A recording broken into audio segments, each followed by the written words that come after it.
हाँ जी। तो एक नया टॉपिक स्टार्ट कर रहे हैं पार्टनरशिप फंडामेंटल्स में आपके साथ, मैनेजर्स कमीशन। अब मैनेजर कमीशन की अगर हम बात करें तो काफी इजी और सिंपल टॉपिक है, बट यहाँ पे बच्चों को प्रॉब्लम आती है किस एरिया पर, जहाँ पे मेथड्स की बात करते हैं। यहाँ पे एक लैंग्वेज इश्यू आता है बच्चों को, जब वो बोलता है manager commission is to be charge on profit, before charging such profit और आफ्टर चार्जिंग सच प्रॉफिट। यानी जो लैंग्वेज इश्यू है ना, यहां प्रॉब्लम क्रिएट करता है क्वेश्चन, तो उसे हमें समझना है। बट क्योंकि टॉपिक है तो एक बार इसकी बाकी चीजें भी समझ लें, जैसे कि इसका मीनिंग क्या है, मैनेजर कमीशन क्या है, अकाउंटिंग ट्रीटमेंट क्या है, और लास्ट में आएंगे जो सबसे इंपॉर्टेंट पार्ट है, ये कह सकते हैं जो बच्चों को कंफ्यूज करता है। तो आइए वन बाय वन स्टार्ट करें। तो देखिए मैंने लिखा हुआ है आपकी स्क्रीन पर, हम क्या क्या टॉपिक इसमें कवर करने वाले हैं, या क्या क्या क्या पॉइंट कवर करने वाले हैं। आप कह सकते हैं टॉपिक नहीं, हाँ सॉरी टॉपिक, इस टॉपिक में क्या क्या कवर करेंगे। तो देखिए पहला चीज मैंने कहा, मीनिंग की बात करेंगे आपके साथ इस टॉपिक में, ठीक है, कि मैनेजर कमीशन का मतलब क्या है, मीनिंग क्या है। अकाउंटिंग ट्रीटमेंट की बात करेंगे कि इसकी अकाउंटिंग किस तरीके से की जाती है, पार्टनरशिप फर्म किस तरीके से ऐसा अकाउंट फॉर करता है, ठीक है।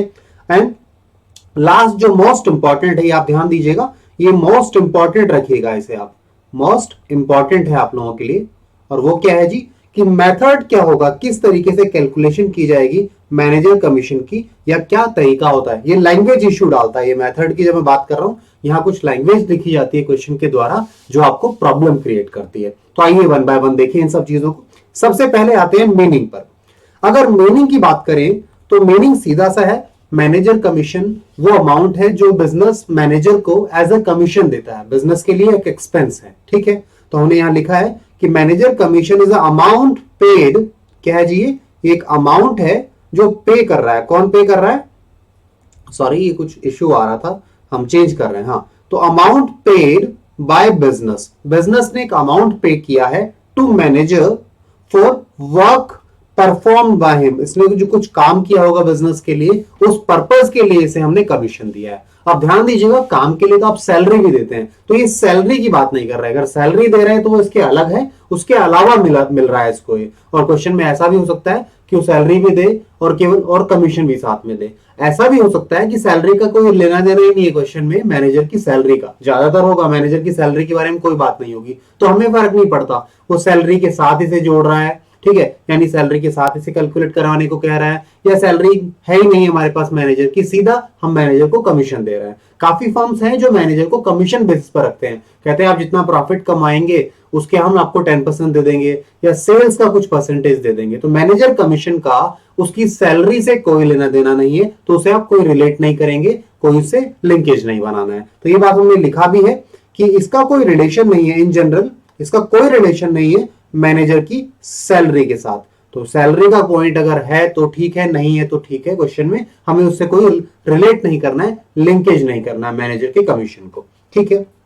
एक और इंपॉर्टेंट बात यहां पर यह है कि जो मैनेजर का कमीशन है वो किस बेसिस पर दिया जाता है, वो जनरली नेट प्रॉफिट के बेसिस पर दिया जाता है, कि जो नेट प्रॉफिट है, या फिर कहीं आपको सेल्स के ऊपर भी दिखाई दे सकता है, बाकी और भी कोई क्राइटेरिया बना सकता है वो, बट आमतौर पर इन जनरल ये दो ही क्राइटेरिया रखे जाते हैं, सेल्स के ऊपर दिया जाता है मैनेजर कमीशन, या फिर नेट प्रॉफिट पर दिया जाता है, ठीक है। चलिए अब आते हैं इसके अगले पॉइंट पर, जो है अकाउंटिंग ट्रीटमेंट, कि अकाउंटिंग ट्रीटमेंट क्या करेंगे आप मैनेजर के कमीशन का, ठीक है। तो अगर अकाउंटिंग ट्रीटमेंट की बात करें हम लोग, तो अकाउंटिंग ट्रीटमेंट इसका सिंपल सा है, क्या है जी, अकाउंटिंग ट्रीटमेंट की बात कर रहे हैं हम लोग, तो सिंपल क्यों है, क्योंकि जो एक्सपेंस का ट्रीटमेंट है, जो बिजनेस में बाकी एक्सपेंसेस के लिए ट्रीटमेंट होता है, वही मैनेजर कमीशन के लिए भी किया जाएगा, ठीक है। तो जर्नल एंट्री क्या करेंगे मैनेजर कमीशन के लिए, जब हम देंगे मैनेजर को कमीशन, बिजनेस देगा तो क्या जर्नल एंट्रीज करेगा वो। आइए सबसे पहली एंट्री देखिए,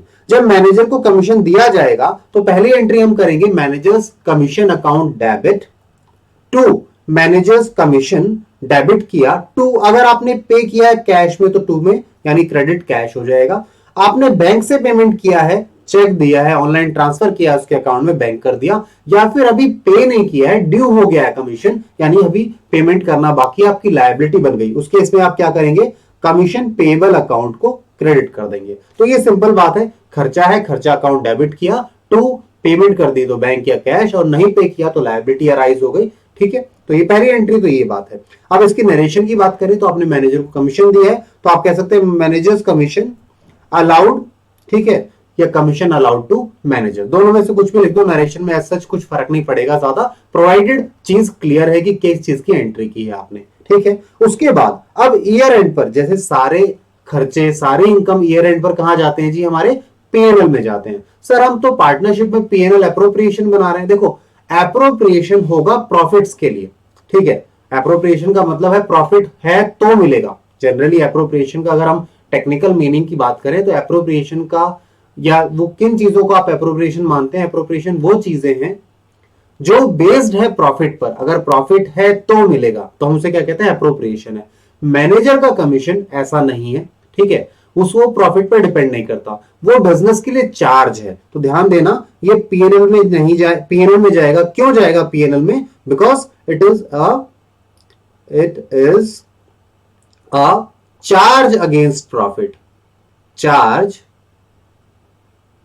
अगेंस्ट प्रॉफिट, एप्रोप्रिएशन नहीं है, चार्ज अगेंस्ट प्रॉफिट है, ठीक है। अब चार्ज है, क्योंकि चार्ज है तो कहां जाएगा जी, वो जाएगा पीएनएल में। ध्यान दीजिएगा जो भी चीजें चार्ज होती हैं वो पीएनएल में जाती हैं, ठीक है। चलिए इसलिए हमने क्या किया, पीएनएल को डेबिट किया और क्रेडिट किया किसको, मैनेजर्स कमीशन को, क्योंकि मैनेजर कमीशन उठकर कहां जा रहा है, पीएनएल में जा रहा है। तो मैनेजर कमीशन का डेबिट बैलेंस था, यहां हमने डेबिट किया था, उसका बैलेंस बना लिया डेबिट। अब उसे खत्म करने के लिए क्या किया, हमने मैनेजर्स कमीशन को क्रेडिट कर दिया जी, ठीक है। और डेबिट क्या हो गया, प्रॉफिट एंड लॉस अकाउंट हो गया, ठीक है। नरेशन क्या हो गई, एक्सपेंस ट्रांसफर टू पीएनएल या अमाउंट ट्रांसफर टू पीएनएल आपने लिख लिया, ठीक है।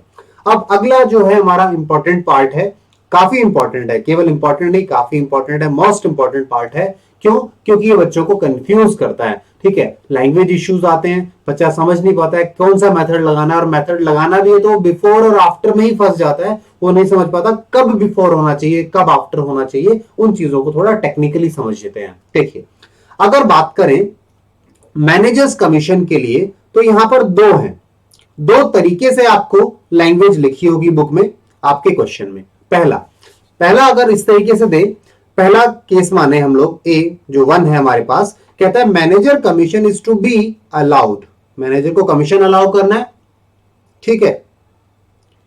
Manager commission is to be allowed at the rate, commission word दोबारा आ गया, सॉरी इसे हटा दो। Manager commission is to be allowed at the rate, at the rate मुझे लिखना था एक्चुअल में, ये एट लिखा है मैंने, मैं तो एट द रेट ही लिखूंगा, किस रेट पर मिलेगा, ठीक है। एट द रेट के लिए मैंने सिंबल लगा दिया, आप एट द रेट लिखिएगा, eight the rate 10% of net profit before, ये वर्ड इंपॉर्टेंट है, बिफोर चार्जिंग सच कमीशन, ठीक है। वर्ड क्या आ गया, आपने कमीशन देना है मैनेजर को, किसका, प्रॉफिट का, कितना 10% बिफोर चार्जिंग सच कमीशन, ठीक है। ये वर्ड इंपॉर्टेंट है, बिफोर चार्जिंग सच कमीशन। तो जो बिफोर चार्जिंग सच कमीशन है ये नॉर्मल लैंग्वेज है, आप इसे नॉर्मली अगर मैं इसे सिंप्लीफाइड लैंग्वेज में लिखना चाहूं तो मैं लिख सकता हूं। अगर इसे सिंप्लीफाइड लिखूंगा तो मैं सीधा कहूंगा मैनेजर जो कमीशन है, मैनेजर का जो कमीशन है वो कितना है जी, वो है 10% of net profit, 10% of net profit, 10%, ठीक है। अब 10% ऑफ नेट प्रॉफिट, बार बार बच्चे को एक डाउट और भी आ सकता है यहाँ जब हम 10% ले रहे हैं, देखो जी मैंने एग्जांपल के लिए ले लिया 10%, आपके यहाँ पे रेट अलग हो सकता है क्वेश्चन में, 5%, 7%, 15%, 20%, XYZ कोई भी रेट ले सकता है। तो मैंने 10% कन्वीनियंस के लिए लिख लिया ताकि हम इसे समझा पाए कि रेट का क्या इंपॉर्टेंट, ठीक है। तो ये 10% हमारे लिए क्या है, ये 10% जो है ये रेट ऑफ कमीशन है, ये क्या है जी, रेट ऑफ कमीशन है, ठीक है। चलिए तो हमने क्या कहा, इस बात को आप सिंप्लीफाइड फॉर्मेट में आसान शब्दों में कहना चाहें तो कुछ आप ऐसा कह सकते हैं कि मैनेजर का कमीशन क्या है या कितना है, वो है 10% ऑफ प्रॉफिट, ठीक है। चलिए तो 10% ऑफ प्रॉफिट है तो आपको पता है कैसे निकालेंगे, परसेंटेज आपने निकालना होता है, आपको प्रॉफिट गिवन होगा क्वेश्चन में, ठीक है। प्रॉफिट का 10% निकालने के लिए कैसे निकालेंगे, आप लिखेंगे net profit multiplied by 10 divided by 100, ठीक है जी। आ गया आपके पास अमाउंट आ जाएगा। लेट्स सपोज आपका प्रॉफिट है 1 लाख रुपए, तो आप कैसे कैलकुलेट करेंगे, 1 लाख मल्टीप्लाइड बाय 10 जो रेट है आपका डिवाइडेड बाय 100, क्योंकि 10% निकालना है, तो आपके पास कितना आ गया जी, 10,000 आ गया। ठीक है, ये बात क्लियर है। ये सिंपल वाला मेथड है, या मैं कह दूं ये वाला अगर बिफोर चार्जिंग वाला कॉन्सेप्ट अप्लाई करवाता है तो इजी आता है आपके लिए। ठीक है, बट आप फॉर्मूला भी रट सकते हैं, कई बच्चे सीधा फॉर्मूला रट लेते हैं। ठीक है, उस फॉर्मूला को कैसे रटना है मैं उसे बाद में बताऊंगा, पहले दोनों को अलग अलग समझा लें। ठीक है, तो आपको ये बात क्लियर हुई। अब आइए दूसरे वाले पर। दूसरा केस जो है वो कहता है मैनेजर को जो कमीशन देना है आपने, ये लीजिए, हाँ, मैनेजर का जो कमीशन है वो कैसे है, managers commission is to be allowed, ठीक है, एट द रेट, वही इसे कमीशन को हटा दो, ये रिपीट हो गया word, eight the rate 10% of net profit. Sir यहां तक तो सेम है लैंग्वेज, यहां डिफरेंस आ गया आफ्टर। ये वर्ड आफ्टर जो था पहले वाले में बिफोर था, पहले वाले एग्जांपल में या पहले केस में, तो यहां पर क्या कहता है, आपको जो मैनेजर को कमीशन देना है वो 10% से देना है। ऑफ किसका, ऑफ यानी किससे, प्रॉफिट का 10% देना है आफ्टर चार्जिंग सच कमीशन। तो ये लैंग्वेज समझ नहीं पाता है बच्चा, तो इस लैंग्वेज को समझते हैं ये क्या कहना चाहता है। ये कुछ इस तरीके से कहना चाह रहा है आपको, क्या मैं आपको यहां समझा दूं इस बात को, थोड़ा सा मैं आपको लेके चलूंगा, सुनिए ध्यान से मेरी बात। देखिए मैं कुछ ऐसा कहना चाह रहा हूं कि लेट्स सपोज, ये इस पार्ट सेकंड वाले पार्ट को हम समझने की कोशिश कर रहे हैं, यहां समझिए, सेकंड वाले पार्ट को एक्सप्लेन कर रहे हैं। ये जो फॉर्मूला लिखा है ना उसको पहले एक्सप्लेन कर लेते हैं।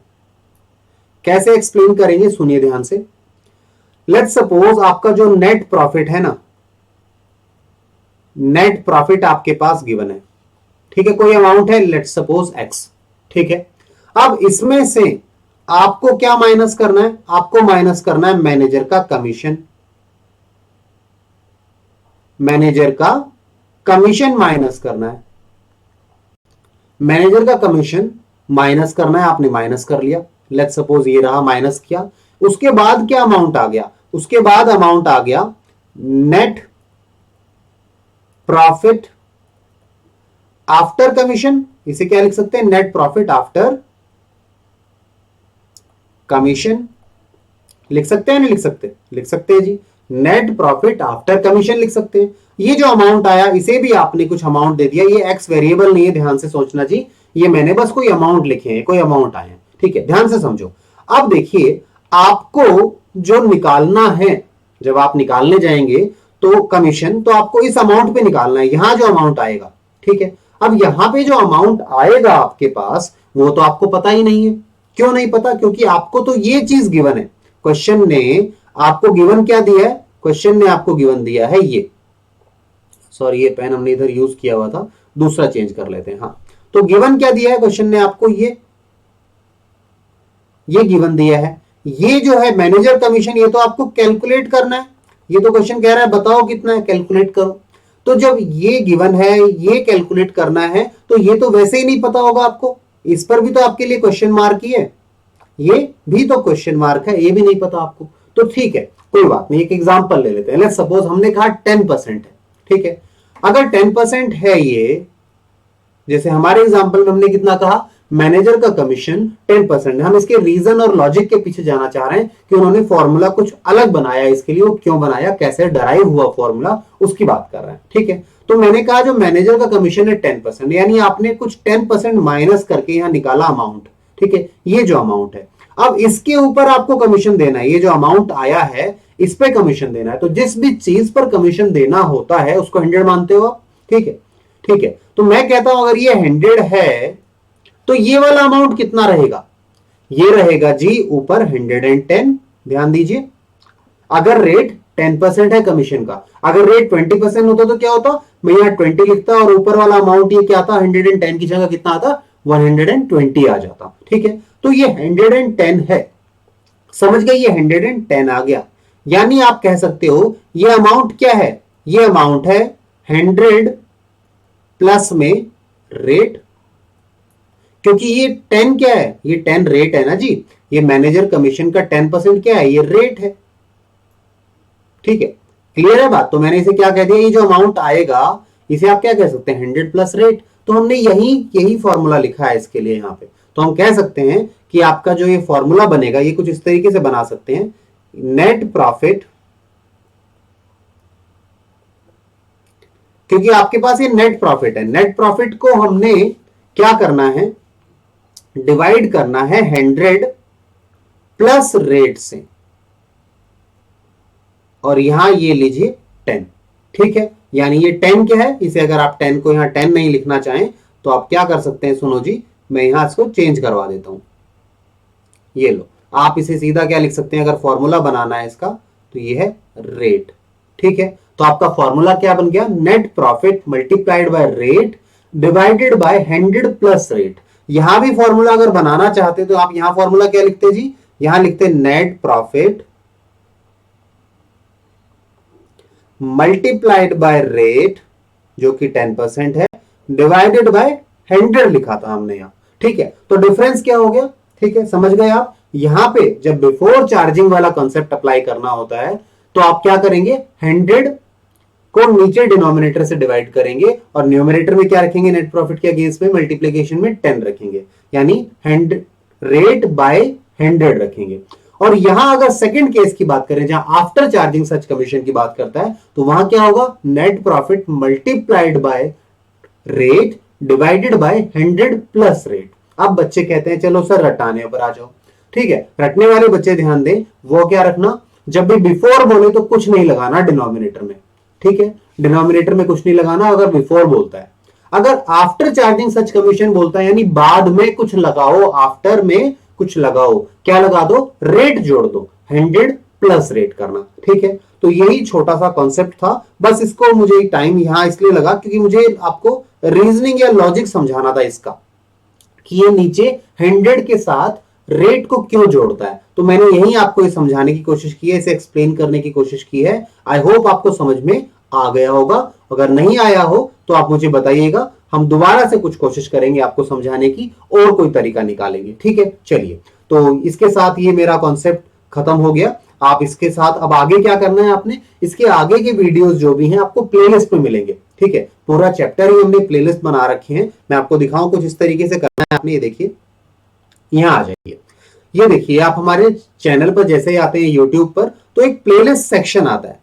ये प्लेलिस्ट के नाम से जो सेक्शन है, आपको यहां जाना है, मैं आपको दिखाऊं, ये लीजिए, आपने प्लेलिस्ट सेक्शन पे जाना है। मैंने ये कंप्यूटर की स्क्रीन पे खोला हुआ है तो थोड़ा इस तरीके से दिख रहा है। आप अगर फोन में खोलेंगे तो जैसे ही हमारे ऐप पर आते हैं, सॉरी ऐप पर कह रहा हूं, जैसे ही आप यूट्यूब में आते हैं, यूट्यूब के ऐप में हमारे चैनल को डालते हैं, चैनल पर जैसे ही आते हैं तो आपको डिफरेंट सेक्शंस दिखाई देते हैं।